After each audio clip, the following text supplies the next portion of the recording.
Dear students, आप लोग NEET की एग्ज़ाम के लिए बिल्कुल तैयार होंगे और कल सुबह आपको सेंटर पे पहुंचना है। और बहुत से लोग आज अपना एग्ज़ाम सेंटर देखकर भी आए होंगे। अब सुबह आपको आपके घर से कितना डिस्टेंस है एग्ज़ाम सेंटर का, उसके हिसाब से घर से निकलना है। वैसे तो संडे है, लेकिन ट्रैफिक जाम का तो कोई इशू नहीं है, लेकिन एग्ज़ाम सेंटर के आसपास ट्रैफिक जाम हो सकता है कि बहुत सारे लोग, गर्मी का सीज़न है तो फोर व्हीलर में आते हैं, तो फोर व्हीलर टू व्हीलर वो एग्ज़ाम सेंटर से पहले 1 किलोमीटर 2 किलोमीटर पहले तक ट्रैफिक लग सकता है। तो उसका भी आप ख्याल करके घर से निकलें कि एग्ज़ाम सेंटर कितना करीब है, कितना दूर है। और घर से निकलने से पहले नाश्ता अच्छे से कर लें, आप फ्रूट्स खा लें। हाँ, फ्रेश रहे ऐसा नींबू पानी, नींबू शरबत या और कोई भी एनर्जेटिक चीज़ जो है, शरबत वगैरह, रूह अफ़ज़ा है, कोई भी ऐसी चीज़, डार्क चॉकलेट्स है, वो आप थोड़ा ऐसी ग़िज़ा खाएं, ऐसा खाना खाएं कि जिससे आपको एनर्जी भी मिले और आपको सुस्ती भी ना आए। क्योंकि आपको शाम तक 5 और 6 जैसे बज जाएंगे वापसी तक, 5 तो एग्ज़ाम हॉल में ही बज जाते हैं। तो ये आपको एक बहुत लंबा टाइम वहाँ बैठना होगा एग्ज़ाम सेंटर में, और वहाँ खाना पीना कुछ भी अलाउ नहीं होता है। तो आप घर पे अच्छा सा नाश्ता करके निकलें, और एग्ज़ाम सेंटर जाने से पहले भी अगर वहाँ आपने कुछ साथ में ले लिया है नाश्ता, तो एग्ज़ाम हॉल में एंट्री से पहले भी आप कुछ फ्रूट्स वगैरह या कुछ ड्रिंक्स जो है, एनर्जेटिक ड्रिंक्स आप ले सकते हैं, नींबू शरबत वगैरह, जो गर्मी का मौसम है उस एतबार से। और कहीं कहीं बारिश भी हो रही है, तो ऑल इंडिया लेवल पे तो ये एग्ज़ाम हो रही है, तो बहुत से स्टेट में बारिश का भी इम्कान होगा। तो वो सब कंडीशन देख ले, वेदर कंडीशन क्या है, आपको कितनी जल्दी पहुंचना है, आपने आने जाने के लिए क्या गाड़ी का इंतज़ाम किया है, उन सब चीज़ों को मद्देनज़र रखते हुए आप घर से निकलें। और एग्ज़ाम सेंटर में क्या होता है कि देखिए, वो नीट के एडमिट कार्ड पे किसी का टाइम 10 बजे का होगा, किसी का 10:30 बजे होगा, किसी का 11 बजे होगा, किसी का 12 बजे होगा, किसी का 12:30 बजे होगा। उस टाइम पे आपको पहुंचना कंपलसरी नहीं है, सिर्फ एडवाइजेबल है कि आप घर से जल्दी निकलो। ये कहने का मतलब है, आप 10 बजे पहुंचेंगे तो 10 बजे आपके लिए कोई गेट नहीं खुलेगा, 10:30 बजे आपके लिए कोई गेट नहीं खोलेगा, 11 बजे भी आपके लिए गेट नहीं खोलेगा। सब स्टूडेंट्स जो है, मेरा खुद का एक्सपीरियंस है कि कोरोना के टाइम में एक्चुअल उस वक्त में गया था जब 10:30 का टाइम था, 10, 10:30, 11, लेकिन उस वक्त भी सब स्टूडेंट्स बेचारे गेट के बाहर खड़े रहे। 1-1, 2-2 घंटा स्टूडेंट्स और पेरेंट्स मेन स्कूल का जो कैंपस है उसके गेट के बाहर ही खड़ा रखा, कैंपस के गेट के अंदर भी नहीं लिया। फिर वो तकरीबन 12 बजे उन्होंने खोला। अब मुमकिन है, एनटीए ने 3 घंटे पहले का कहा है कि एग्ज़ाम से 3 घंटे पहले सेंटर में एंट्री हो सकती है, यानी 2 बजे एग्ज़ाम है तो 1, 12 और 11 बजते हैं 3 घंटा पहले, तो वो ही सेंटर वाला 11 बजे खोलेगा, कोई 11:30 बजे, इसलिए कि जो सिटिंग अरेंजमेंट रोल नंबर के हिसाब से वो सब भी उनको देखना होता है, प्रॉपर सब हुआ है या नहीं, कैमरे बराबर लगे हैं या नहीं, वीडियोग्राफी भी होने वाली है, एंट्री का सब उनका निज़ाम हो गया कि नहीं, जितने स्टाफ को उन्होंने हायर किया है संडे के लिए, ये स्टाफ हायर किया जाता है, तो जितने स्टाफ को हायर किया वो सब आ गए या नहीं आए, तो वो सब चीज़ों में उनको वक्त लगता ही है। तो अगर आप 10:30, भले आपके एडमिट कार्ड में लिखा है, लेकिन आप 12 बजे भी पहुंचेंगे तो कोई दिक्कत नहीं है। लास्ट 1:30 बजे का टाइम है, गेट क्लोजिंग टाइम 1:30 बजे है, लेकिन मैं आपसे कहूँगा नॉर्मल ड्रेस में जो जाने वाले हैं स्टूडेंट्स, वो 1 बजे तक भी पहुँचेंगे, कोई दिक्कत नहीं है। हाँ, जिनको चेकिंग कराना है, फ्रिस्किंग, जिनकी ज़्यादा चेकिंग तो सबकी होगी, लेकिन यह है कि जिनका ज़्यादा चेक करना होगा, यानी कि कस्टमरी ड्रेस में जो आएंगे, रिलीजियस ड्रेस में आएंगे, कल्चरल ड्रेस में आएंगे, उनको 12:30 एटलीस्ट पहुंचना है। 2 घंटे पहले एक जगह लिखा हुआ है तो उसके हिसाब से 11:30 बजे पहुंचना है, और एक जगह लिखा हुआ है इन्फॉर्मेशन बुलेटिन में कि एटलीस्ट 12:30 बजे तक आप पहुंच जाएंगे, तो आपका हम अच्छे से चेक कर पाएंगे। फीमेल स्टूडेंट का फीमेल स्टाफ ही चेक करेगा, और प्राइवेसी में करेगा, सबके सामने नहीं करेगा, मेल के सामने नहीं करेगा, और इसी तरह मेल स्टूडेंट का मेल स्टाफ चेक करेगा। अब यह है कि मेटेलिक चीज़ कुछ पहन के नहीं जाना है। खासकर बच्चियों से कहूँगा कि आपके बदन पे कोई भी ऐसा लिबास ना हो जिसमें कोई मेटेलिक बटन लगा हो या हेयरपिन हो या और कोई इनर वेयर में कोई जिप वगैरह लगी हो मेटेलिक, तो ऐसी मेटेलिक चीज़ कुछ भी ना पहन के जाए। हाँ, ऐसी चीज़ें प्लास्टिक वगैरह कि जो मेटल डिटेक्टर के अंदर ना आए, ऐसी चीज़ पहने तो ज़्यादा बेटर है, ताकि कोई शक न करे और फिर कपड़े उतरवा के चेक करने की नौबत ना आए। तो और इसी तरह कोई बड़े बटन वाले कपड़े या मेटेलिक बटन पेंट में हो या शर्ट में हो, जो भी हम पहन रहे हैं, हमारे कोई भी लिबास में मेटेलिक बटन नहीं होना चाहिए। सिंपल सा सीधा सादा ड्रेस पहनिए और इत्मीनान से जाइए। कोई बात में किसी बात का डर की ज़रूरत नहीं। आपने जो पढ़ा है उसी का एग्ज़ाम देना है, तो आपके एकदम फ्रेश होकर जाइए, कोई टेंशन मत लीजिए। देखो, ये एंट्रेंस एग्ज़ाम है और एग्ज़ाम तो होती रहती है, हर साल ये एग्ज़ाम आती है, तो एंट्रेंस एग्ज़ाम है, हमें अच्छे से अच्छे करने की ट्राई करना है।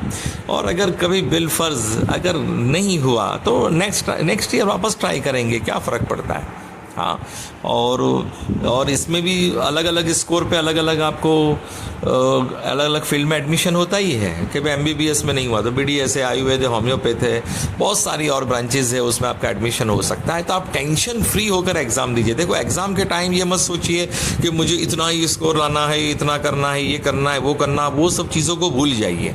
अभी तो आपके सामने ये है कि भाई ये जो भी क्वेश्चन पेपर आएगा उसको मुझे अच्छे से रीड करना है, क्वेश्चन को समझना है, और फिर जो 4 ऑप्शन हो गए उसमें से सही ऑप्शन को मुझे टिक करना है।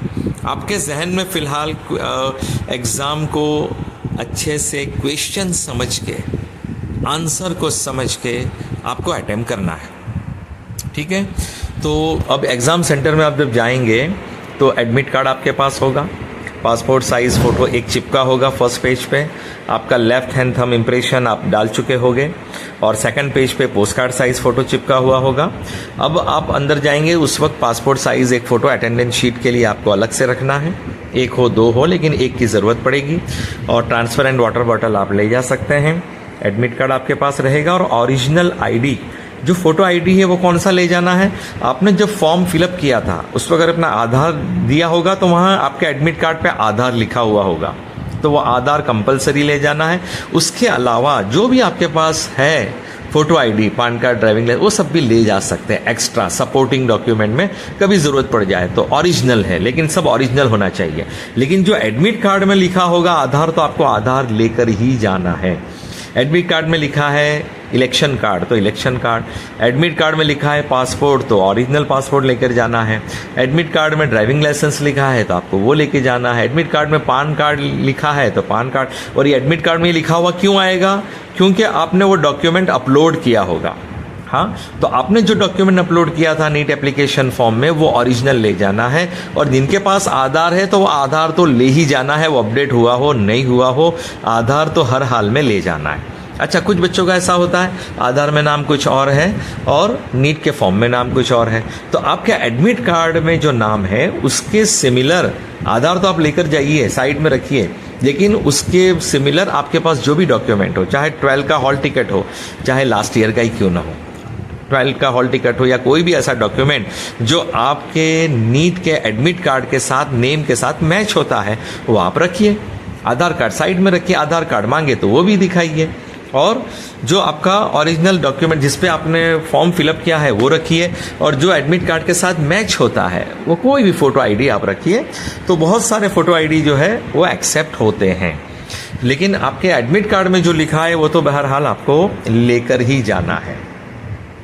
अब देखते हैं examination scheme, examination pattern of the test. इसमें देखिए कि फिजिक्स, केमिस्ट्री, बायोलॉजी में बोटानी एंड जूलॉजी, तो इसमें क्या होगा कि 180 मिनट्स है और 180 कंपलसरी क्वेश्चन है, ठीक है। 180 सवाल हैं, 180 जवाब, आप 180 मिनट का टाइम है और आपको उतने ही 180 जवाब देने हैं, ठीक है, 3 घंटे के अंदर। अब क्या लिखा है, physics, chemistry, biology, बोटानी and zoology, उसमें एमसीक्यू, मल्टीपल चॉइस क्वेश्चंस होंगे और 4 ऑप्शंस होंगे, उसमें सिंगल करेक्ट आंसर होगा और टाइम जो है ड्यूरेशन का 2 से 5 है और फिजिक्स केमिस्ट्री के 45 क्वेश्चन हो गए, 180 मार्क्स हो गए, इसलिए कि सबके 4 मार्क्स, एक आंसर के 4 मार्क्स हैं और बोटानी और जूलॉजी मिला के 90 क्वेश्चन होंगे और उसके 360 मार्क्स हो गए, टोटल 720 मार्क्स का पेपर है। अब आपको देखो क्या करना है, ध्यान क्या देना है कि क्वेश्चन को समझना है। देखो क्वेश्चन भी आपके सामने है, आंसर भी आपके सामने है, तो क्वेश्चन को आप अच्छे से समझेंगे तो समझने के बाद 4 ऑप्शन है, उसमें से आप कोई भी अच्छा करेक्ट जो आपके जहन में वो आ जाएगा। क्वेश्चन सही समझेंगे तो आंसर भी करेक्ट आपके दिमाग में आने ही वाला है। आप क्वेश्चन के समझने में गलती करेंगे तो आंसर के समझने में गलती करेंगे, इसलिए क्वेश्चन को अच्छी तरह समझे। जिन्होंने इंग्लिश के अलावा और कोई लैंग्वेज में भी लिया है, हिंदी या गुजराती ऑप्शन सिलेक्ट किया है, तो अगर इंग्लिश में समझ में ना आए तो अपनी गुजराती लैंग्वेज में भी देख ले क्वेश्चन क्या है, या हिंदी लैंग्वेज में भी देख ले। आप क्वेश्चन को अच्छे से समझेंगे तो आप और ख़ुद ब खुद आपका आंसर आपके सामने रिफ्लेक्ट होने ही वाला है, ठीक है। तो ये ध्यान से करना है। अभी इन्होंने क्या बताया है, करेक्ट आंसर अगर आप देंगे तो 4 मार्क्स आपको मिलेंगे और अगर इनकरेक्ट होगा तो 1 मार्क आपका कट जाएगा। सही जवाब दिया तो 4 मार्क, गलत किया तो 1 मार्क कट जाएगा और जिसका आपने आंसर ही नहीं किया, यानी कि अटेम्प्ट ही नहीं किया, वो 0, सो कोई मार्क्स नहीं मिलेगा, ठीक है। फिर लिखा है कि अगर 1 ऑप्शन से ज़्यादा करेक्ट हो, यानी कि 4 ऑप्शन है, 4 में से 1 करना है, लेकिन मान लो कि 1 से ज़्यादा 2 ऑप्शन, उसके 2 आंसर ऑप्शन सही आ रहे हैं। एक क्वेश्चन है, उसके 4 ऑप्शन है, 4 में से 2 आ रहे हैं, तो अब स्टूडेंट कंफ्यूज है कि 2 में से कौन सा करूं, ऊपर वाला करूं, नीचे वाला करूं, फर्स्ट नंबर पे है वो करूं, सेकंड पे करूं, थर्ड पे, फोर्थ पे।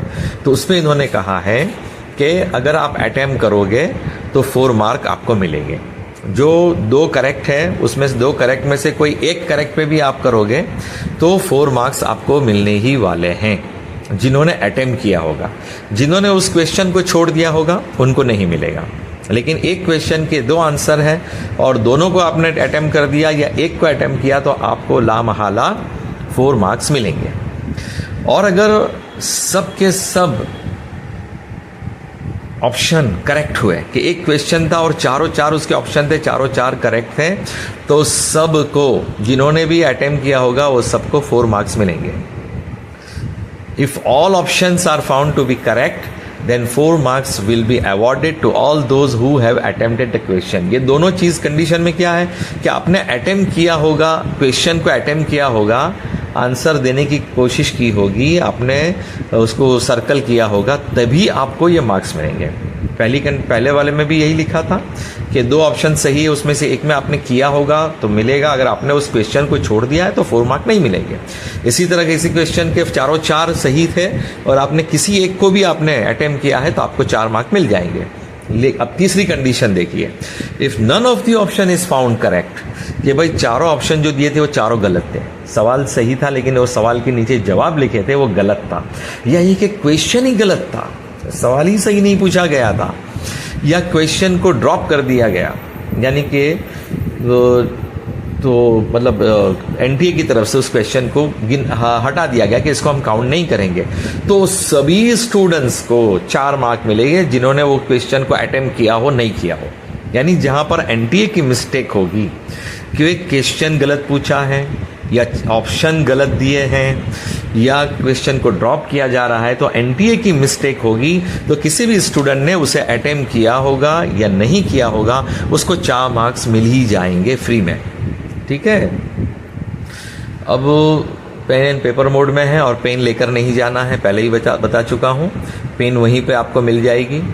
ड्यूरेशन ऑफ टेस्ट जो है 3 आवर्स का है और पर्सन विथ बेंचमार्क डिसेबिलिटी है उसको अपना सर्टिफिकेट ले जाना है, और उनके लिए एक एक्स्ट्रा चीज़ क्या होती है, स्क्राइब रखना की ज़रूरत हो तो उनके लिए जो फॉर्मेट है वो सब लिखा हुआ है, तो वो पहले से ही सब कुछ डिसाइड किया हुआ होगा, जो भी PH कैटेगरी के बच्चे हैं, और उनके लिए 1 घंटा एक्स्ट्रा हो जाता है, क्योंकि वो स्क्राइब यूज़ करते हैं तो उनके लिए 4 घंटे होते हैं, और नॉर्मल बच्चों के लिए 3 घंटे होते हैं।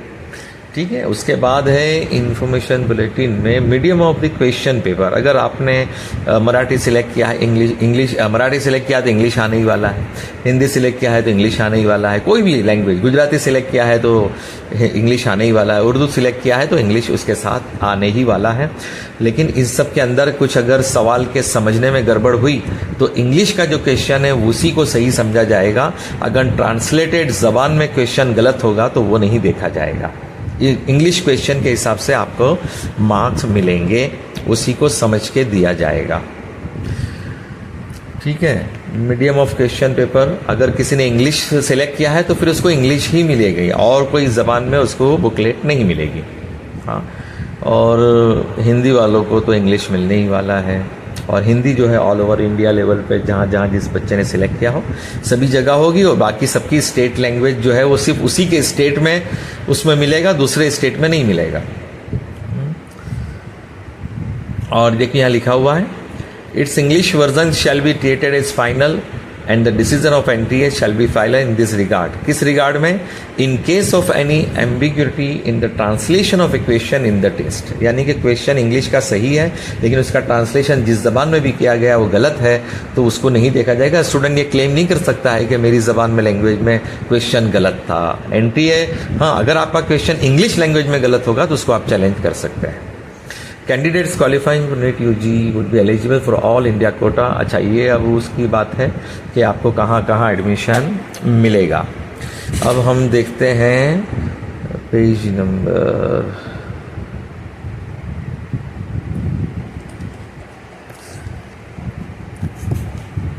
ये जो इंस्ट्रक्शन में पढ़ के सुना रहा हूँ, देखो एनटीए ने जो दिया है वही हम पढ़े ताकि एकदम क्लियर हो जाए, किसी कोई शक शुबा न रहे।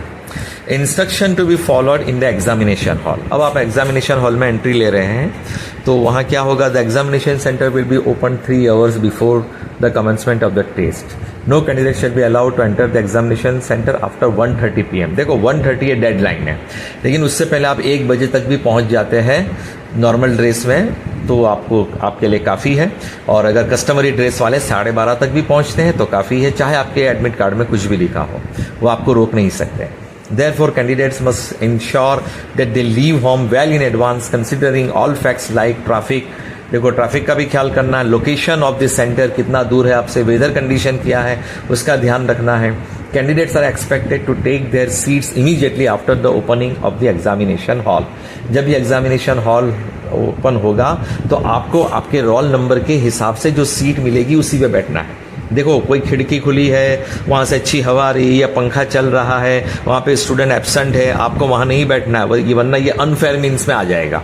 आपको आपके रोल नंबर, आपकी जो सीट अलॉट हुई है, आपकी जो क्लास अलॉट हुई है उसी क्लास में उसी सीट पर बैठना है। अगर आप किसी और जगह बैठे तो ये अनफेयर मीन्स हो जाएगा और 3 साल तक आप नीट का एग्ज़ाम नहीं दे पाएंगे, आपका रिजल्ट रोक लिया जाएगा और हो सकता है आपको एग्ज़ाम हॉल से बाहर कर दिया जाए। तो आपको अपनी ही जगह बैठना है, किसी और की जगह नहीं बैठना। पंखे का लालच नहीं करना, खिड़की का लालच नहीं करना, और कोई फैसिलिटी का लालच नहीं करना है। कोई एब्सेंट हो या न हो, उसकी भले सीट खाली रहे, उसकी जगह खाली रहे, आपको अपनी जगह पर बैठना है। वीडियोग्राफी भी होगी आपके रोल नंबर के अकॉर्डिंग कि आप अपनी जगह बैठे हैं, आपकी जगह कोई और तो नहीं बैठा है, वो सब चीज़ों का ध्यान रखना है। आपकी जगह कोई दूसरा न बैठा हो आपके रोल नंबर पर, वो भी आपको देखना है। आपको अपने ही रोल नंबर पर बैठना है। देखो timing and duration of examination 2 PM to 5 PM, Indian standard times 3 hours. Last entry to the examination centre 1:30 PM। Sitting on the seat in the examination hall room 1:15 PM onwards. देखो ये आपको जल्दी लेंगे नहीं अंदर। अगर आपको उसमें एंट्री भी की कैंपस में तो कहीं हॉल में बिठा के रखेंगे, कहीं और जगह बिठा के रखेंगे, और 1:15 बजे आपको आपकी सीट पर बैठाएंगे। Announcement of important instruction. अच्छा, 1:15 से पहले भी बिठा सकते हैं, लेकिन यहाँ लिखा हुआ है कि 1:15 बजे आपको आपके हॉल या एग्जामिनेशन हॉल या एग्जामिनेशन रूम है उसमें आपको बैठने के लिए इजाज़त देंगे। Announcement of important instruction and checking of admit cards bye the invigilator, ये 1:30 बजे से लेकर 1:45 बजे तक 1:30 PM to 1:40 PM ये आपका एडमिट कार्ड वगैरह दोबारा चेक होगा, आप सही है, आपका जो फोटो है आप ही है, कि आपकी जगह कोई और तो एग्ज़ाम नहीं दे रहा है, कोई डमी स्टूडेंट तो नहीं है, वो चेक करते हैं ये लोग। हाँ, ये कुछ गलत तो नहीं है, सही बच्चा सही स्टूडेंट एग्जाम दे रहा है। उसके बाद distribution of test booklet by the invigilator 1:45 PM, 1:45 बजे आपको टेस्ट बुकलेट दी जाएगी। और writing of particulars on the test booklet by the candidate 1:50 PM, आपको इन्विजिलेटर बताएंगे कहाँ पे क्या लिखना है, जैसे आपका रोल नंबर लिखना है, आपकी मम्मी का नाम है तो अम्मी का नाम लिखना है, आपको जो भी वहाँ इन्विजिलेटर बताएंगे, जो भी आपके पास शीट आएगी अटेम्प्ट शीट जो होती है OMR शीट देखिए 2 होती है, लेकिन दोनों एक के नीचे एक होती है, आपको अलग नहीं करना है। 2 कॉपी होती है, एक ऑफिस कॉपी होगी और एक जो है जिससे आपका रिजल्ट होगा, मतलब दोनों की दोनों ही NTA के पास जाएगी। ऐसा नहीं है कि एक आपके पास रहे एक उनके पास जाए, और दोनों एक के नीचे एक होती है। तो आप डार्क पेन से जब वो करोगे तो एक ओरिजिनल बनेगा, एक ओरिजिनल आपका डार्क रहेगा, और उसके नीचे एक कार्बन पेपर होगा जो भले आपको नज़र ना आए, और कार्बन पेपर के नीचे दूसरी कॉपी आएगी, वो आपकी डुप्लीकेट कॉपी बनेगी, कि ओरिजिनल ऊपर रहेगा और नीचे डुप्लीकेट होगा, लेकिन दोनों कंबाइंड होगा, एक साथ होगा, और आपको उसी तरह फिल करके उसी तरह देनी है, दोनों को अलग नहीं करना है। जैसा आपको दिया है उसको आपको डार्क से फिलअप करना है, ताकि उसकी इम्प्रेशन जो है उसके नीचे जो कॉपी है कार्बन के बाद वो वहाँ तक पहुँच सके, और वही OMR शीट जो आपकी कार्बन कॉपी होगी वो NTA डिस्प्ले करेगा बाद में आपको दिखाने के लिए कि ये आपकी OMR शीट है जो आपने अटेम्प्ट किया था, उसको चेक करने के लिए। तो NTA आपको वेबसाइट पे कौन सी देगा, जो आपकी नीचे वाली जो होगी ना कार्बन कॉपी, तो वो दोनों एक साथ आएगी, आपको अलग करने की ज़रूरत नहीं है, और अलग है या नहीं वो देखने की ज़रूरत नहीं है। आप करेंगे ऊपर टाइप तो नीचे ऑटोमेटिकली, मतलब आप ऊपर सर्कल करेंगे तो नीचे ऑटोमेटिकली कार्बन की वजह से नीचे इंप्रेशन उसकी आ जाएगी। ठीक है, तो ये OMR शीट 2 होती है, और दोनों की दोनों एक साथ कंबाइंड होती है, और दोनों एक साथ NTA के पास जाएगी। आपके पास तो सिर्फ क्वेश्चन पेपर ही वापस लाने के लिए रहेगा और कुछ नहीं। एडमिट कार्ड भी वो लोग ले लेते हैं। एडमिट कार्ड देखिए एक मोबाइल में सेव रखिएगा, अभी की ज़रूरत नहीं पड़ेगी, लेकिन बाद में कभी ऑल इंडिया से एडमिशन लेते हैं या किसी स्टेट में एडमिट कार्ड भी मांगते हैं।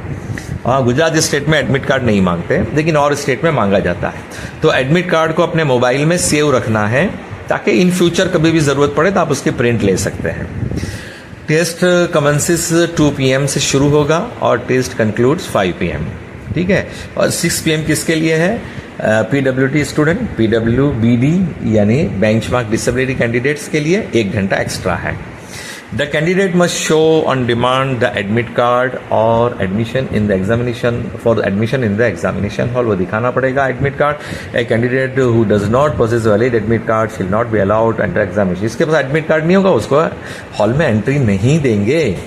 A seat with a roll number will be allotted to each candidate। Candidate must find out and occupy their allotted seats। भाई अपना रोल नंबर के हिसाब से अपनी सीट ढूंढना है, अपनी सीट पे ही बैठना है, किसी और की सीट पे नहीं बैठना है। अगर किसी और जगह बैठे आप, हाँ, या और रूम में बैठे आप जो आपको अलॉट किया गया था, तो कैंडिडेचर शैल बी कैंसल्ड।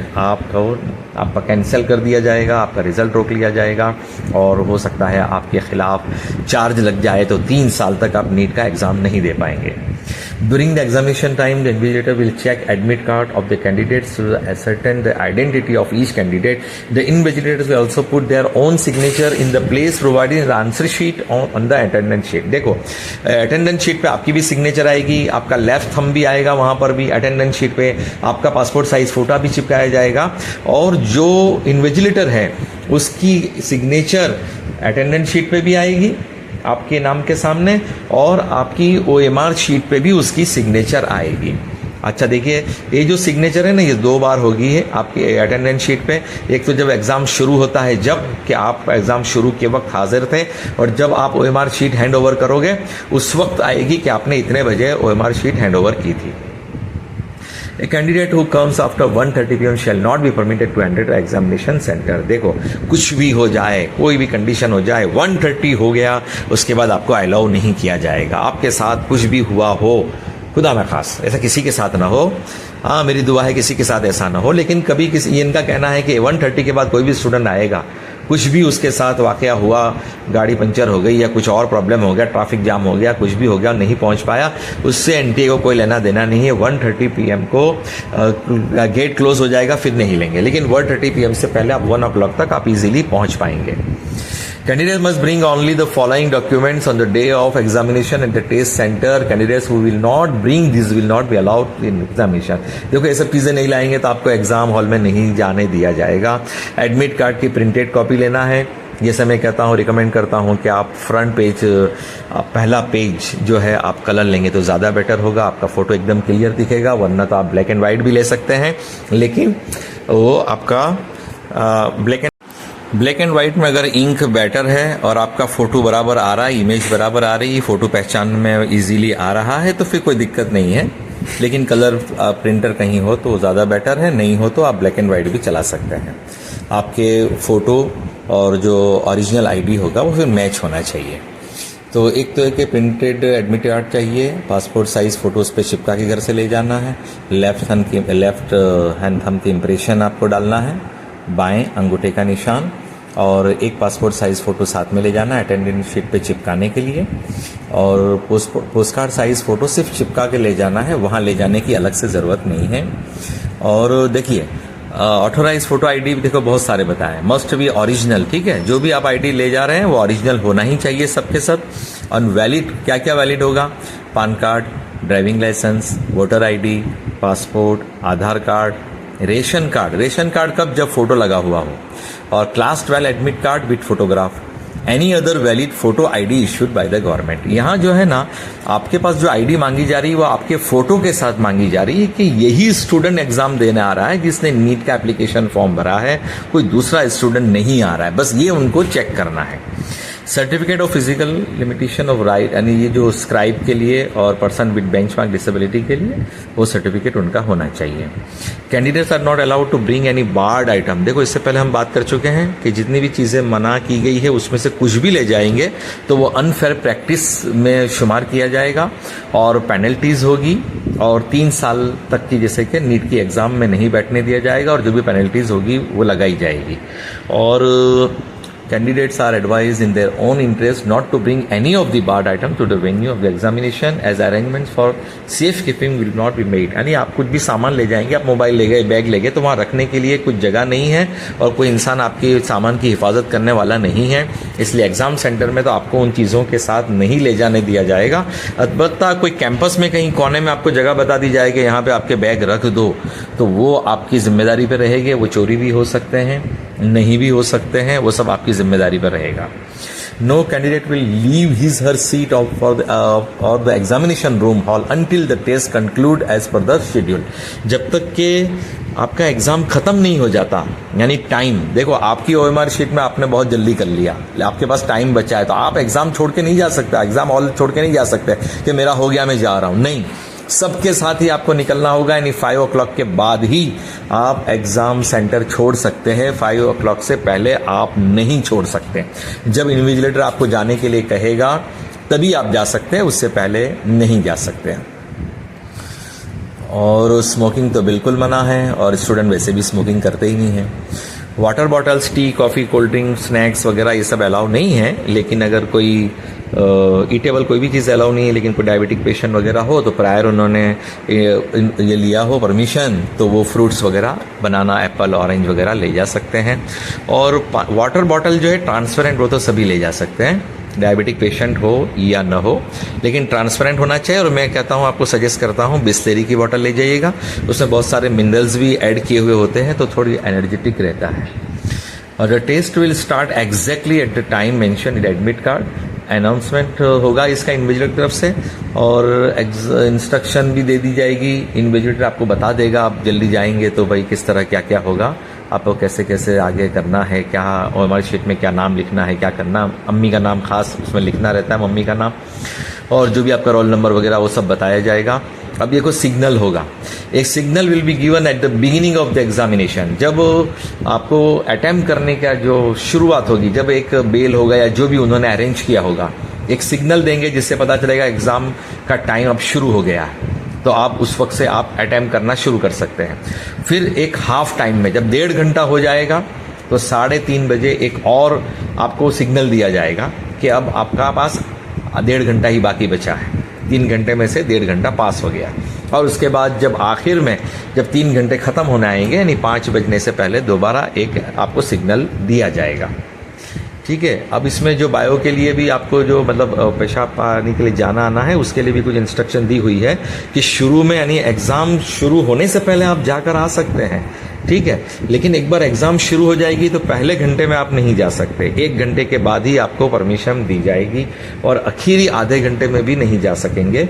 और जब भी आप जाएंगे तो आपको वापस सिग्नेचर करके जाना पड़ेगा कि इतने बजे आप जा रहे हैं वॉशरूम, और वापस आओगे तब भी आपको वापस साइन करना पड़ेगा और आने के टाइम वापस आपको चेक किया जाएगा। हाँ, वॉशरूम से आने के बाद वापस चेक किया जाएगा। इसलिए बेटर है कि एग्ज़ाम आपका जैसे 1:30 बजे शुरू होने वाला है तो 1 बजे आप वॉशरूम से फारिग होकर, एग्ज़ाम सेंटर में तो होगा ही वॉशरूम, तो वहाँ पे आप वॉशरूम से फारिग होकर आ सकते हैं। ठीक है। तो आप फ्रेश हो सकते हैं ताकि फिर 1 से 2 से 3 में आप डिस्टर्ब ना हो, और फिर एग्ज़ाम ख़त्म होने के बाद भी आप एग्ज़ाम सेंटर में वॉशरूम में जा सकते हैं, कोई दिक्कत नहीं है। बाद में आप बाहर निकलिए। ठीक है। The candidate must sign twice on the attendance sheet at a specified place. 2 मरतबा, एक तो फर्स्ट टाइम इमीडिएटली जब एग्जाम शुरू होगा जब साइन करनी है अटेंडेंस शीट पे, और एक जब OMR शीट को आप हैंड ओवर करोगे इन्विजिलेटर को, उस वक्त आपको सिग्नेचर करनी है। और बाकी सब चीज़ें देखो बताएंगे। थंब इम्प्रेशन आपको अटेंडेंस शीट पे भी लगाना है, जैसे आपने एडमिट कार्ड में लगाया है ऐसे ही अटेंडेंस शीट पे भी थंब इम्प्रेशन लगाना है कि आपने ही एग्ज़ाम दी है, कोई और ने नहीं दी है। और आपके पास जब टेस्ट बुकलेट आए तो आपको चेक कर लेना है कि पेजेस पूरे है ना, कोई पेज उसमें छूट तो नहीं गया, आपके पास क्वेश्चन पेपर पूरा आया है ना, कुछ रह तो नहीं गया ना। तो आपको वो ऊपर जो नंबर लिखे होंगे कि भाई कितने पेज का है, उतने पेज आपको काउंट कर लेना है कि सब के सब पेज इसमें है कि नहीं। और जो इस टेस्ट में नहीं आ पाएंगे तो फिर दोबारा NTA उनका एग्ज़ाम किसी भी हाल में नहीं लेगा, फिर अगले साल ही एग्ज़ाम होगी। और डायबिटीज़ वाले को पहले से ही परमिशन लेके करना है। अनफेयर मीन्स प्रैक्टिस जो है उसके लिए कि जो भी आप कुछ गलत काम करोगे तो इसमें क्या क्या है, तो जैसे कि unfair practice including any stationery item ले जाओगे तो ये unfair practice, communication device, accessories, eatables, ornaments or any other material or information relevant or not relevant to the examination in the paper concern, ये सब चीज़ें, और पेपरों की चिट्ठियाँ वगैरह वो सब भी सब unfair means. Using someone to write the examination, किसी और को अटेम्प्ट करने देना, अपना आंसर शीट देना या मटेरियल कॉपी करने के लिए देना, या आप कॉपी करो किसी की या आप में से कोई कॉपी करता है आपकी जानकारी में, आप जानबूझ के ये सब मौका मुहैया करते हो, तो ये अनफेयर मीन्स में आता है। Breaching examination rule any direction issued by the NTA connection conduct of NEET UG examination from time to time. Assisting other candidates to engage in malpractices, किसी और को सपोर्ट करना, गिविंग और receiving assistant directly और indirectly, any kind of attempting to so, ये सब इसमें आता है। ठीक है। ये आपको ये सब प्रॉब्लमेटिक है और आपको इस पे केस कर सकते हैं और आपको एग्जाम सेंटर से बाहर कर सकते हैं। राइटिंग क्वेश्चन और आंसर्स और any material other than the answer sheet कहीं और लिखेंगे तो भी प्रॉब्लम होगा। हाँ, जो आपका OMR शीट है उसी पे लिखना है, कहीं और इधर उधर लिखना नहीं है। Tearing, defacing or filled OMR sheet, any page of the test booklet, वो सब भी गलत है। आपको OMR शीट को फाड़ भी नहीं सकते और उसमें कुछ गड़बड़ नहीं कर सकते। ओवर राइटिंग वगैरह भी सब मना है। देखो इसमें लिखा होगा contacting or communicating or trying to do so with any person other than the examination staff, यानी आपको कुछ भी दिक्कत है तो आप इन्विजिलेटर से बात करिए। पर्सनल में किसी भी बच्चे से आप एग्जाम शुरू होने के बाद बात करेंगे या देखेंगे करेंगे तो आप उसमें फॉल्ट में आ जाएंगे। आपको कुछ भी पूछना है, कुछ भी दिक्कत आ रही, डायरेक्ट इन्विजिलेटर से बात कीजिए, कोई प्रॉब्लम नहीं है। एग्जाम होने से शुरू होने से पहले आप अपने दोस्त बिरादर से बात करेंगे, वो बात ठीक है, लेकिन उस वक्त ज़रूरत भी क्या है बात करने की, लेकिन आपको एग्ज़ाम के टाइम तो बिल्कुल भी बात किसी से नहीं करना, किसी की तरफ देखना भी नहीं है, इशारा भी नहीं करना है। जो कुछ आपको शिकायत है या आपको ज़रूरत है, आप एग्जामिनर से पूछिए, हाँ, इन्विजिलेटर से बात कीजिए। Taking away the answer sheet original अगर आप ले जाएंगे एग्ज़ाम हॉल से बाहर बाय मिस्टेक भी, तो वो इनवैलिड हो जाएगा। हाँ, आपका वो रिज़ल्ट रोक लिया जाएगा या रिज़ल्ट ही इश्यू नहीं होगा आप लेकर आ गए तो। और अगर आपने वापस जाकर देना चाहेंगे कि मैं भूल से ले गया था, अब ले लो, तो वो नहीं लेंगे। स्मगलिंग आउट क्वेश्चन पेपर को वहाँ से स्मगल करना, किसी को देना, हाँ, ये सब प्रॉब्लमेटिक है। Threatening any of the official concern, जो आपको एग्जामिनर है उससे लड़ाई झगड़ा करना, उसको डराना धमकाना, उससे आर्ग्यूमेंट करना, ये सब चीज़ें आपके लिए बहुत प्रॉब्लमेटिक है। इसलिए इन्विजिलेटर से और एग्जामिनर से अच्छे से ही बर्ताव करना है। अपना काम 3 घंटे का 3 घंटे अच्छे से गुजार देना है आपको, उनके साथ हंसी खुशी गुजार देना है। उनको कोई दिक्कत ना हो उसका भी ख्याल रखना है, आपको भी कोई दिक्कत ना हो उसका भी ख्याल रखना है, ठीक है। Using or attempting to use any other undesirable method or connection, examination से मुतालिक कुछ भी आपको कुछ गलत काम नहीं करना है। Manipulation, fabrication, online document, admit card, rank letter, self declaration, किसी में कुछ भी आपने कुछ गड़बड़ की तो वो समझा जाएगा आप फ्रॉड कर रहे हैं। फोर्सफुली एंट्री, आप लड़ झगड़ के एंट्री ले रहे हैं या लड़ झगड़ के आप बाहर जा रहे हैं, ये सब अनफेयर मीन्स में आ जाएगा।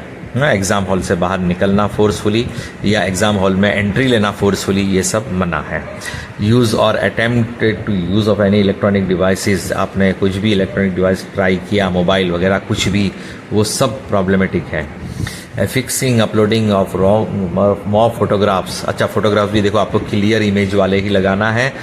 ऐसे फोटोग्राफ के जो आपको ब्लर हो, आप इसमें देखे नहीं जा सकते, पहचाने नहीं जा सकते, ये सब नहीं करना, वरना प्रॉब्लम, उनको ऐसा लगेगा कि दूसरा स्टूडेंट एग्जाम दे रहा है। इरेजिंग और obliterating any information printed on the OMR answer sheet, OMR answer sheet पर जो भी है उसको आपको छेड़ना नहीं है, ठीक है। आपको एकदम ध्यान से आराम से आपको सब उसमें डिटेल भरनी है।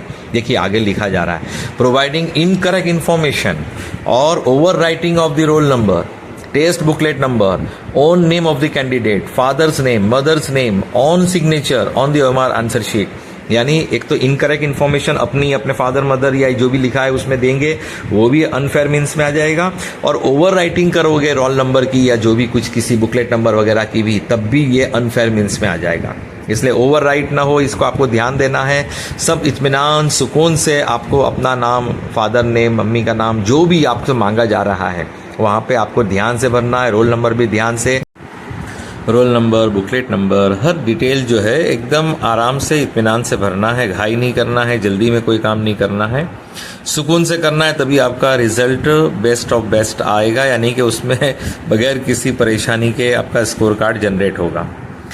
Making fake claims by manipulating in responses in OMR sheet, देखो ये सब चीज़ें बात की है कि हमें क्लेम वगैरह गलत नहीं करना, ये नहीं करना, वो नहीं करना, वरना एनटीए सब गड़बड़ करेगा। मतलब है कि आपको 3 साल तक एग्ज़ाम में बैठने नहीं देगा और दूसरी सब जो है प्रोसीजर जो भी है इनका, वो सब करेंगे, यानी कि केस फाइल करेंगे। तो हमें उन चीज़ों से बचना है।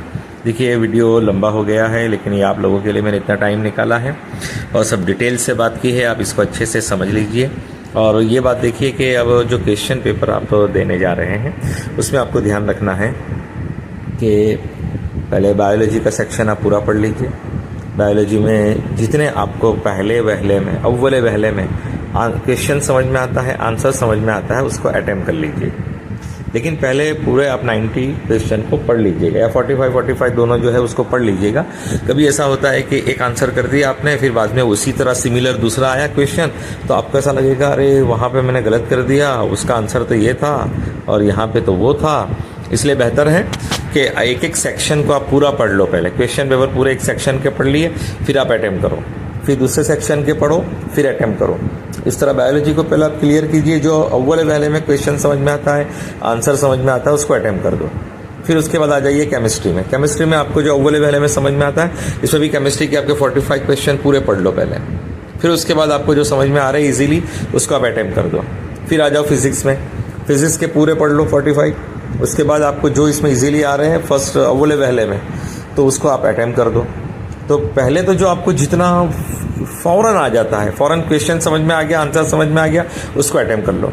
उसके बाद दोबारा फिर आप आइए बायोलॉजी में। बायोलॉजी में जो आपने छोड़ा था, अब उसमें आप थोड़ा सा ध्यान से पढ़िए, क्वेश्चन पे वक्त लगाइए, समझ में आ रहा है तो उसका आंसर आप सिलेक्ट कर लीजिए और अटेम्प्ट कर दीजिए। जो थोड़े से टाइम लगाने पर समझ में आ जाता है उसको कीजिए। उसके बाद फिर वापस केमिस्ट्री में आ जाइए। इसमें आपने जो छोड़ा है उसमें ध्यान लगाइए, इसमें जो समझ में आ रहा है वो चुन ले, मतलब इसमें क्वेश्चन में चुनना है आपको, जो जो रह गया उसमें से चुनना है आपको, जो याद है उसको। फिर थोड़ा सा तवज्जो से आपको जो आ रहा है उसको अटेम्प्ट कर लीजिए। फिर फिजिक्स में आ जाइए। फिजिक्स को फिर देखिए आपने जो छोड़े थे उसमें से क्या क्या और समझ में आ रहा है। जो समझ में आ रहे हैं उसको टाइम लगा कर देखिए, समझने की कोशिश कीजिए और उसको आंसर कीजिए। ये 2 बार आपने कर लिया, फिर तीसरी बार वापस आ जाइए और तीसरी बार फिर दोबारा आप बायोलॉजी में आकर अब जो आपने छोड़े हैं उसको आप ध्यान से देखिए और समझने की कोशिश कीजिए। अब उसको आपको टाइम लगता है तो कोई बात नहीं, आप टाइम लेकर बायोलॉजी, फिजिक्स, केमिस्ट्री के जो जो आप में से समझ में आ सकते हैं और आप उसका अटेम्प्ट कर सकते हैं उसको अटेम्प्ट कीजिए। और जो बिल्कुल भी नहीं समझ में आ रहा है उसको अटेम्प्ट मत कीजिए, इसलिए कि अक्सर बच्चे बायोलॉजी का 360 का जो 360 मार्क्स आते हैं उसमें से 350 तक आ जाते हैं, 300 तक ले लेते हैं, लेकिन फिजिक्स और केमिस्ट्री की नेगेटिव मार्किंग की वजह से वो सब ज़ीरो हो जाता है। तो बायोलॉजी की कमाई जो है, और फिजिक्स केमिस्ट्री अगर किसी का वीक होता है ना तो वो फिजिक्स केमिस्ट्री खा जाते हैं। तो बेहतर ये है कि आपको जितना 100% कॉन्फिडेंस है उसको आप अटेम्प्ट कर दीजिए और इक्का दुक्का जो भी आपको समझ में नहीं आ रहा उसको छोड़ दीजिए, छोड़ देना बेहतर है, तो आपका स्कोर बचेगा। वरना आप सभी को अटेम्प्ट करने जाएंगे, तुक्का मारना जिसे कहते हैं, ऐसा आप करने जाएंगे तो आपकी जितनी कमाई है वो सब ज़ाय हो जाएगी। इसलिए मैंने बताया इस तरह पहले में अव्वल पहले में जो समझ में आ रहा है उसको अटेम्प्ट कीजिए, फिर सेकंड टाइम वापस सबको देखिए, फिर जो समझ में आ रहा है उसको कीजिए, फिर लास्ट टाइम में जो छूट गया है, जो बिल्कुल आपको समझ में नहीं आ रहा है, उसी में से आपको चुन के समझ कर उसको अटेम्प्ट करना है। इसका फ़ायदा क्या होगा कि आपको जो आ रहा था, यानी जो क्वेश्चन के आंसर आपको याद थे वो तो आप अटेम्प्ट कर ही चुके होंगे। वरना क्या होता है कि बायोलॉजी के पीछे इतनी मेहनत का इतना टाइम लगा दिया कि अब फिजिक्स केमिस्ट्री के लिए टाइम ही नहीं बचा। फिर स्टूडेंट बाहर आके बोलता है अरे मुझे फिजिक्स का तो आंसर आता था, ये केमिस्ट्री का आता था, लेकिन मेरे पास टाइम ही नहीं बचा था, मेरा टाइम ही ख़त्म हो गया। तो मैं जो आपको तरतीब बता रहा हूँ उसमें क्या होगा कि आपको टाइम पूरा मिलेगा, कि जो आपको याद है वो तो आप पहले कर ही लेंगे। अब जो छूटेगा भी आपसे तो वही छूटेंगे जो आपको समझ में नहीं आए थे, बिलफर्ज अगर छूटा तो। और मेरी तो दुआ और उम्मीद है कि आप सभी क्वेश्चन को अटेम्प्ट करो, आंसर दो सभी को, और 720 में से 720 में 20 लाओ। हाँ, क्या दिक्कत है, सब समझ में आ रहा हो तो सभी करना। आसान भी पेपर आ सकता है और जनरली अभी पिछले साल से आसान ही आ रहा है। उम्मीद है कि इस साल भी एकदम आसान होगा और आप इजीली सब अटेम्प्ट कर पाओगे, इसलिए कोई टेंशन मत लेना।